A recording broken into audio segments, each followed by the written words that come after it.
for coming.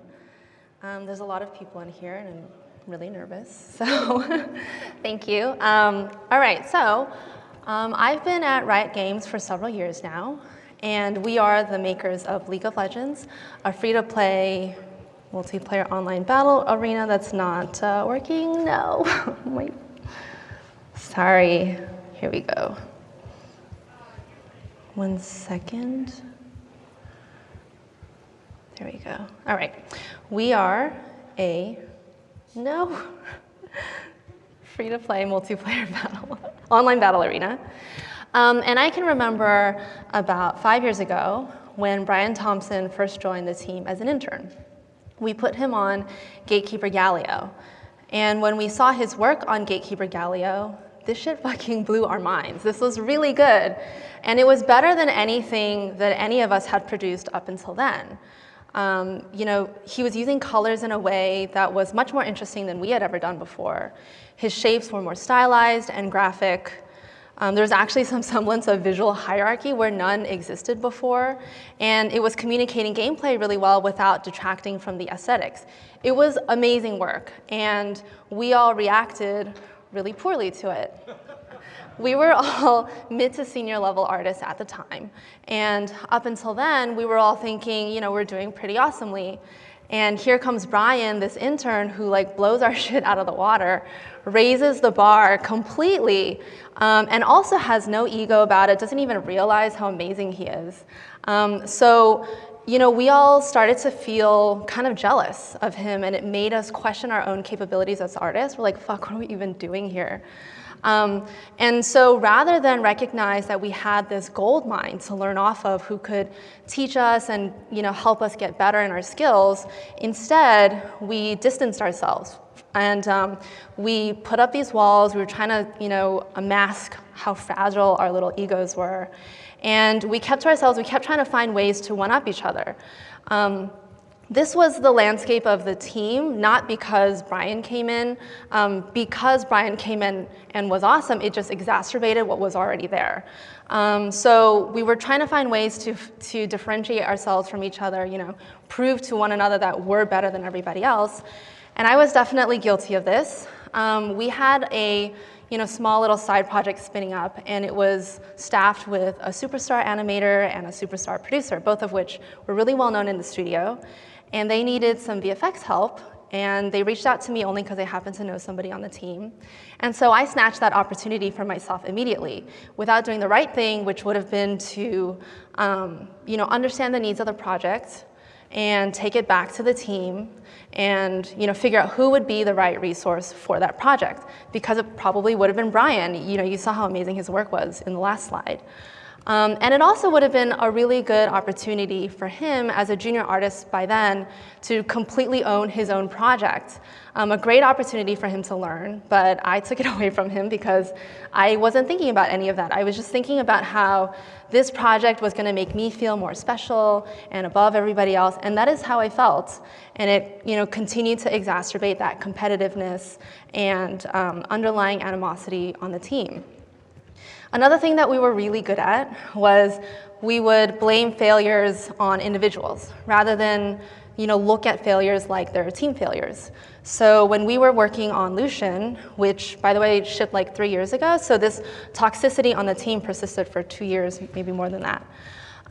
When we were working on Lucian, we would have our regular feedback sessions, but we had a very weak feedback culture. So people weren't asking for specific feedback, and we didn't take the time to give actionable quality feedback to others. And on top of which, the artist who was working on Lucian just had sort of a standoffish vibe to him. So we didn't try to break through it, and he didn't ask for feedback, we didn't give it to him. Eventually, he ships Lucian, more eyes get on it, and we realize that it's not hitting the quality bar. And instead of saying this was a team failure, we all had eyes on it, but we didn't do anything to help him, give him the feedback, help him grow. Instead, we pointed the finger and said, that's the artist that worked on Lucian, it's his fault, not ours. So this is only 3 stories, but we do have 2 years worth of stories that are all of the same vein. And we had become one of the most unhealthy and least liked teams in the entire studio. And working from the inside, that toxicity and unhealthiness, it was really difficult to work in every day. It was starting to get really hard to be a part of it. So something needed to change. And frankly, I think each one of us had gotten to a point where we were ready for a change. But even though we were ready for a change, that change was still going to take a lot of time and hard work. So at this time, the tension on the team was really high. Toxicity and that inability to work well with each other was at its peak. And that's when Chris joins our team. And coming from an outside perspective, Chris can immediately see just how toxic the team is. But rather than first take time to build relationships with us so we could get to know him, understand where he's coming from, he immediately, starts pulling us each aside and says, this is the thing you're fucking up on. This is the thing that you suck at. This is what you need to change. And, we didn't know who he was. We didn't understand what his intentions were. So it really rubbed us all the wrong way. We were thinking, who the fuck is this guy? So he immediately lost trust and rapport with each one of us. So feeling at a loss, he turned to a mentor. And this mentor recommended something called campfire. Campfire is something where everybody kind of sits around. There's no real agenda for the meeting. And the purpose is to just talk.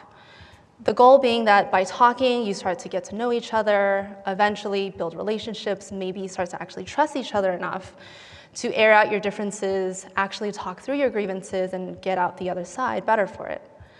But the caveat being, don't you dare try to attempt to do campfire unless you are ready to take in all the shit that someone might have to say about you and possibly die in that fire if necessary. So Chris recommended that we do campfire, and we all begrudgingly did it. And the reason why we were so reluctant was because even though deep down we were ready for a change, when we looked at everybody else in the room, our perceptions of everybody was, they're kind of egotistical, they're difficult to work with, I don't really like them. So the last thing, I wanted to do was sit in a room for an hour with these people. But, it was kind of the only option on the table, so we did it. And that first meeting came along, an hour passed, nothing happened, sat in silence, super awkward. So the next week happened, and we tried it again. So another hour passes, sat in silence, nothing happened, super awkward. And then the next week comes, and finally somebody breaks ground. And this person said, I don't think that anybody in this room respects me, which is a really hard thing to say to a room full of people who you don't think respects you. So that moment of vulnerability really snapped us out of it, and we immediately started jumping in to explain to him how wrong he was and that we really did respect him. But somebody else said, the reason why I don't talk to you is because your work is so intimidating, you make me feel like a shitty artist, and so I just avoid you altogether. And one by one, we each just started to word vomit on each other and reveal how we really felt. And it turns out that what we thought was a problem, we originally thought that everybody was egotistical, they're kind of full of themselves, they're not very nice people. It turns out that that wasn't the problem at all. The real problem was that we were each dealing with so much insecurities, and we didn't have the tools to understand how to navigate through those insecurities. So the way in which we each reacted was by throwing up walls, putting up this false sense of ego so that we can pretend like we have confidence when we're really just masking how frail we are inside. And to also try to feel like a peer amongst all these other artists who we massively respected. And so it turns out that we were all dealing with a bunch of insecurities. We were coming from the same place. And so when we were finally able to find some common ground, we could finally take a step forward, which was a huge deal for us because we had never, ever been able to find common ground before. And who knew that we all suffered from the same problems? And so, at this point, we're starting to build relationships with each other. Those relationships turn into trust. And eventually, we're actually feeling open to be vulnerable and share our weaknesses in craft with each other. Something that could have never happened in the past old culture. And at this point in our history, we're also trying to shift the style. So where we were using photorealistic textures, we were moving into hand-painted textures. where we were, our effects had a lot of high detail. We're moving into large graphic shapes. And also emphasizing the importance of a visual hierarchy, where before our effects, the elements in our effects would be fighting against itself. So for one of our artists, Troy, who was original artist on the team, and he originated the old style, we were essentially asking him to take everything that he's ever known, everything that he's ever done, and just throw it out the window and try to do something that's completely out of his depth, that's just so foreign to him, which is a very scary proposition for any of us. And we actually did ask him to do this back in the old culture, back when it was still toxic and a scary environment where we could be vulnerable. And when we asked him then, he completely rejected the idea, and he was really defensive about his work. But now that we had started to build relationships and trust, and it was okay to be vulnerable, this time when we asked him, he came to the table, and he was really honest with how he felt and said, I don't know if I'm ever going to be able to hit this new style because this is something that I've never done before, and it freaks me out. I don't know if I can get there, but I'll do everything that I can to try. Which was such an awesome change of attitude. It was really humbling, and it inspired us. So the rest of us rallied around him, and we supported him as best as we could. And that support was really motivating to him.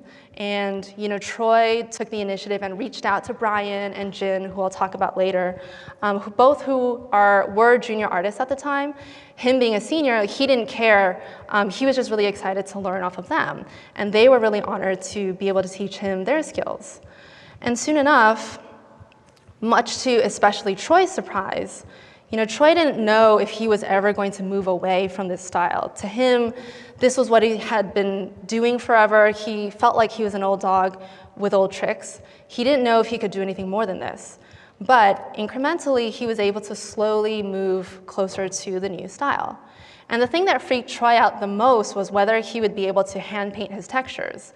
And he wasn't sure if he'd be able to do it, and he didn't want to feel stupid, making a texture and if it failed. But now in this new culture where we were becoming more supportive and we were okay with failures, Troy felt comfortable to try hand painting textures and then fail at it, and then learn from those failures and try again. Again, something that could have never happened in the old style or in the old culture. So at this point, learning becomes a really big part of our culture. We care a lot about learning from anybody. It doesn't matter if you're learning from an intern or a junior. Everybody has something that they can teach someone else.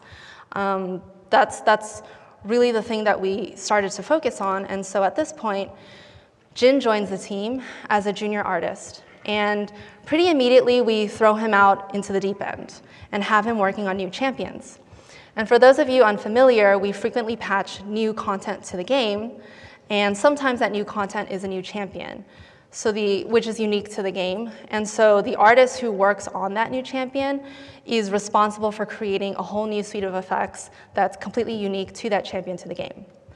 And some would argue, and some did argue, that that kind of work requires a level of autonomy and creativity that should only be reserved for a senior artist, and that a junior like Jin should work in that senior's shadows so that they can learn incrementally and slowly. But that's something that I call bullshit on, because I truly believe in trial by fire, that everybody deserves the chance to own something really huge and demonstrate to the rest of us that they actually do have the capabilities to get there. And of course, we would support him along the way. We wouldn't just throw him in the deep end without a life preserver or some swimming lessons. But the point is, giving him the opportunity to really own it and demonstrate that he can get there. So we stuck to our guns, and we kept him there. And Jin worked on Aatrox. This was his first champion ever. This was probably the worst new champion any junior artist could work on, because Aatrox is a darkened character, and up until this moment, there was no such thing in our universe that is darkened. In fact, I don't think there is darkened that exists outside of Aatrox. Had we started Jin on an Ionian champion, Jin could have at least looked at the other Ionian champions, pulled references, and used those as resources. But for Aatrox, all he knew was it can't look like anything else in the game, which is a pretty broad spectrum. And in my opinion, I think that he really knocked it out of the park. I know Jin's sitting right there. He's cringing at this slide, and he probably is really mad that I keep staying on this. But to me, a junior artist, working on such an ambiguous problem, I think he did a really great job. He was really bold with his use of color. He was creative with his meshes. The gameplay reads really well. And so we were impressed with Jin's work, and we kept him on new champions, and we kept challenging him with big challenges. So, as time progresses, champions become more challenging. The gameplay becomes more complicated and sophisticated. And Jin continues to, step up to the plate. Because Jin is who he is, he continues to try and challenge himself to do better than his previous champions. So his use of color becomes more deep, more interesting. His meshes also become more creative, more interesting. He's constantly leveling himself up one champion at a time. And in just 1 year, Jin went from a junior to a senior. And now as our principal artist on League, Jin uses the same method of mentorship in which he challenges others with seemingly larger-than-life challenges. He trusts in their capabilities more so than they trust in themselves. He supports their development along the way, but he really allows them to own the big challenge so that they can own the big win. And in fact, Jin believes in this way of mentorship so much so that he takes it to the next level. Because Jin truly believes that every single person, no matter what level you're at, intern, junior, it doesn't matter, that everybody possesses some strength that's unique to them that they can teach to others. And so Jin doesn't even call it mentorship, he calls it a knowledge swap. And whoever he does mentor is challenged with having to teach him back something else. Not to be facetious, but because he truly believes that they can make him better. And so now, at this point, our culture has totally shifted. We're all about learning and learning through feedback. We continue to cultivate our relationships. We continue to value vulnerability. And so now these parts of our culture are starting to creep into everything else that we do. So when Jason applies for Riot, Jason applied for a motion graphics position because he was a 2D Flash animator at the time. And even though he wasn't right for that role, the motion graphics lead came and showed me Jason's application because we were just nerding out on his Flash work. It was really awesome. So I decided to give Jason a call. He hadn't applied for the real-time VFX position, but honestly, I just wanted to meet another artist and tell him that I really admired his work. So I gave him a call, and that conversation was really awesome. He asked me lots of great questions. We ended up talking about real-time VFX, and he was intrigued by it, and it was something that he wanted to try and challenge himself and learn more. But he was really honest about his capabilities as an artist, and also honest about his reservations of sinking time into something that seems pretty out of his league, at least at the time. And his honesty, his vulnerability, also his commitment to challenging himself really resonated with me. So I also wanted to give him a shot. So we left that conversation with an understanding that Jason was going to teach himself real-time VFX, and I gave him our test so that he would have something to shoot towards. And throughout this time, we were corresponding. He would ask me some questions. I would send him any tutorials that I could find. And eventually, he sends in his first test, the first iteration of the test, in 3D, along with the 2D Flash animated version so that I could see what he was trying to do. Now, clearly, the 3D version still needs a lot of work. The timing's kind of linear. The colors are all the same. The shapes are very obvious. But I was really impressed that he even got this far. He taught himself to do this in a short amount of time. And I was also impressed with his vulnerability with even being able to show me this. Because the 2D version is so fucking awesome. And then so I know he has taste as an artist. And he was willing to show me this other version, which clearly isn't quite the same. So all of those things, again, his vulnerability, his commitment to his own growth and development, his openness to feedback, all of these things really resonated with the whole team. And so we gave him feedback, told him what was and wasn't working, how he might be able to technically achieve in 3D what he was doing in 2D, and he went back at it. And the next iteration was much better, and each iteration just kept on getting better. So we learned enough about Jason to really understand who he is, his motivations, and most importantly, his potential, and that he would be worth bringing in to teach from the ground up. But that decision was met with opposition, because the question was, why would we bring someone in and sink time and resources into when we could use that amount of time to go and find some other artist, like a senior artist, and that person can come in and hit the ground running?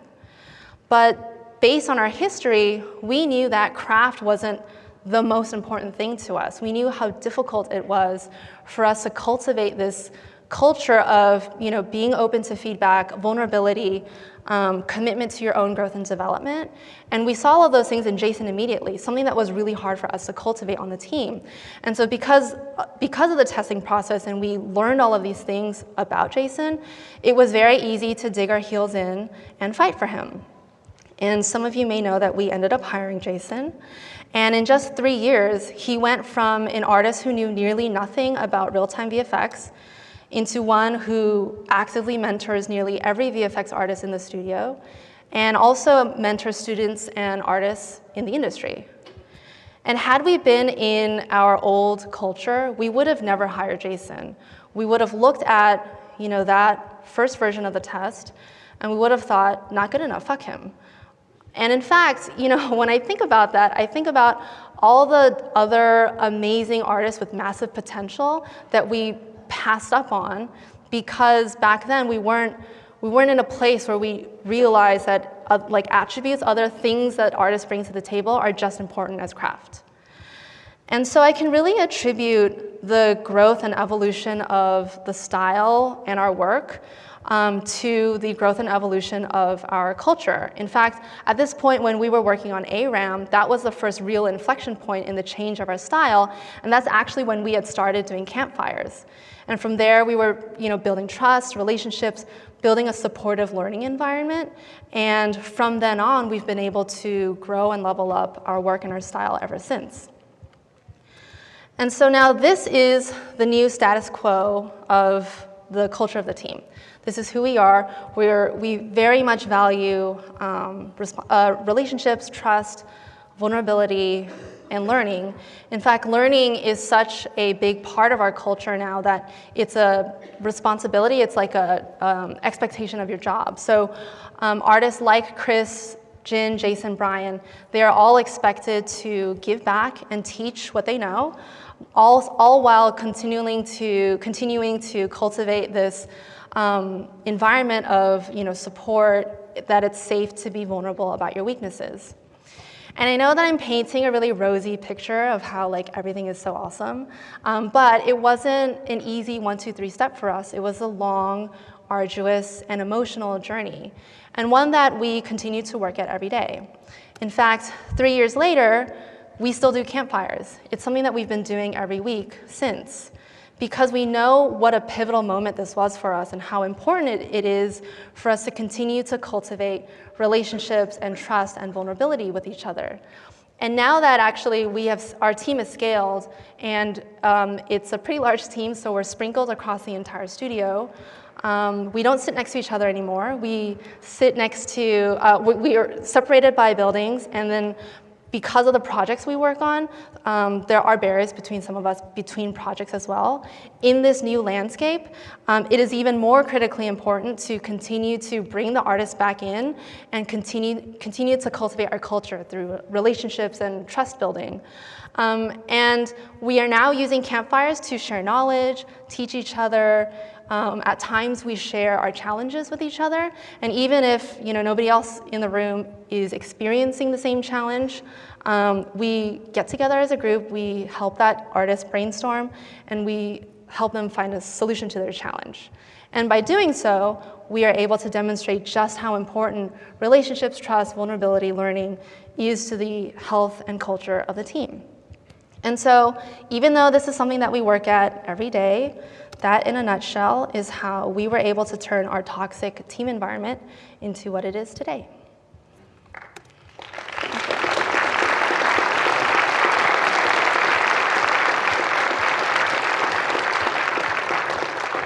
Thanks, guys. I know that, I had a lot of time and I sort of blew through it, there's still a lot of time left. So if anybody has questions, it'd be awesome. If nobody has questions, it's also awesome. I'm super happy to get off the stage as well. Yes, hi. Sorry, I'm going to keep you there. Hi. So you mentioned that the team has now grown and it's spread out, and I'm assuming there are new people coming on. You kind of ramp up. How do you deal with new people coming into this culture of say, dealing with campfires or getting comfortable with that? And have you had people that are resistant to it? And how would you deal with that?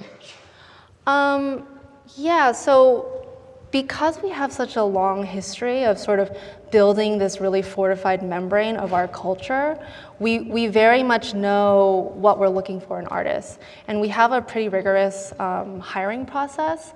And so those attributes are actually attributes that we look for when we're hiring. In fact, we have panels specifically targeting those attributes.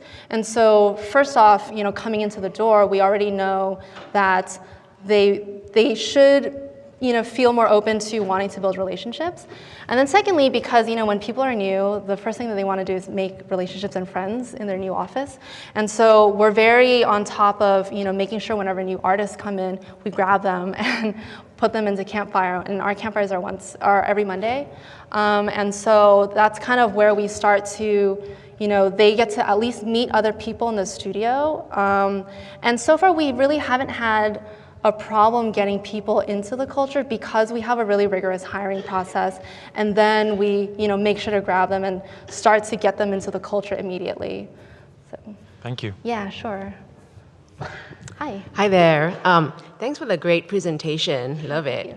My question would be, how were you able, or have the other art departments sort of liaison with you to try to spread this sort of great group cohesion and exercises to their other art departments? Yeah, we have actually. So the tech art group within Riot also was suffering sort of through the same things as we were. They were sort of a disjointed group because tech artists, they all have like really different kinds of skills.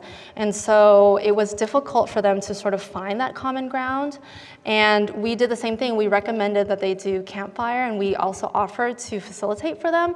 But actually Campfire, like those kinds of meetings are most powerful when it's only the people in the room who matter. Like having a facilitator just sort of makes it feel like you've got a therapist in the room.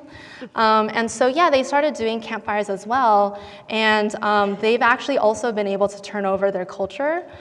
So it's a pretty powerful tool, guys. I would really recommend that you try it. So yes, we have shared, and we've really shared this with anybody who wants to know about it. Okay, So, yeah. Awesome, thanks. Yeah. Hi, that was a really cool talk. Thanks a lot. Thank you. My question is, having hired people that haven't come from a background doing a real-time VFX, like just the process of like optimization to be able to get that stuff running properly. Like, how hard is it to, teach that kind of thing to someone that comes from like completely different background? You mean like teaching them the technical skills, like knowing when to optimize and how to optimize, Yeah, like that kind of exactly. stuff? I think if you guys were here earlier for Keith's talk, Keith and Drew, there's always going to be some kind of ramp up. Like every studio uses different tools. Every studio has different parameters for optimization as well. So there is kind of this like 2-month ramp up time for everybody. But as long as a person is open to learning and they understand that it's going to be different at every studio. They do understand that it's important to optimize. We found that it's not difficult to actually teach those things, that they're just like technical tools. But as long as you have the frame of mind of, you know that you need to optimize your work, then how you do it isn't so hard to teach, if that makes sense. Cool, thank you. Thank you. Hi. So you were talking about there are certain attributes that you look for during your hiring process, and there are certain attributes that you saw in Jason that made him appealing to be hired on that for that kind of thing. I guess with that understanding, are there tangible or certain things that you do to try to look for those attributes, if that makes sense? Or is it, you know, like just kind of like a gut feeling, like, oh, this feels right as far as basically how do you get those attributes to be like something tangible that you can kind of communicate to other people and be like, this, you know, this person is a good fit because of this, and this? Yeah, I would say that it takes time to learn how to dig into attributes, especially when you're interviewing somebody for like an hour. You know, somebody can put their best foot forward for an hour, or even for like a whole day of interviews. It's pretty easy to mask who you really are.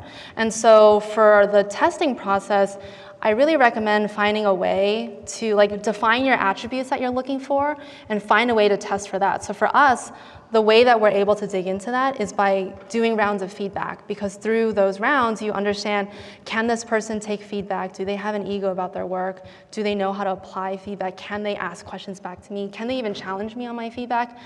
Which is like that part, if a person doesn't challenge us, it's not like a test. But my point being, by being able to find a way to just spend a little bit more time with that person to understand who they really are, I think that is the most powerful way for us to try and dig into attributes, rather than just trying to interview somebody for an hour. Okay, great, thank you. Yeah, you're welcome. Anybody else? I'm just wondering, the hierarchy in your office, like the way that the structure is at Riot, did they allow for this kind of thing to happen, or did you guys kind of have to fight to make this happen? Like I worked in the game industry, and with the way we had it set up, it was like, this would be very hard to do, although totally needed, but be very hard to do because the Eye of Sauron's always watching, you know what I mean? Yeah, I can definitely relate to that because I've worked at other studios as well. We are very lucky at Riot in that we're pretty empowered to do as we want to with our time. Because we have a rigorous hiring process, we trust everybody that comes into the door. It's like we know that you are the kind of person that we can empower with, you know, however it is that you want to spend your time, because we know that you'll get to the end point, however it is that you get there. So we're really lucky that we can work in this way. And so, you know, that's how we've been able to do a lot of experimentation, I guess, have meetings where they're not about craft, spend the time to actually mentor each other. We have wheelie desks, so we kind of like wheel to each other's workstations. You know, if somebody needs to level up, we'll have a mentor sit next to a mentee. So we're really lucky in that way. But I think, you know, for those studios where, you know, there is an Eye of Sauron, I think that, you know, if there's a need on your team and if there's enough, you know, like where we were kind of ready for a change. So if you can't do it within work, you know, there's opportunities where you can go out for lunch and try to talk, maybe go out for beers and try to talk, but limit the amount of alcohol because it might get a little too hairy. But there are, you know, creative ways that you can try to work around it if it is something that you really need to work on. But I do understand. So we are pretty lucky at Riot. Thanks. Anybody else? No? Cool. Well, thank you very much for coming.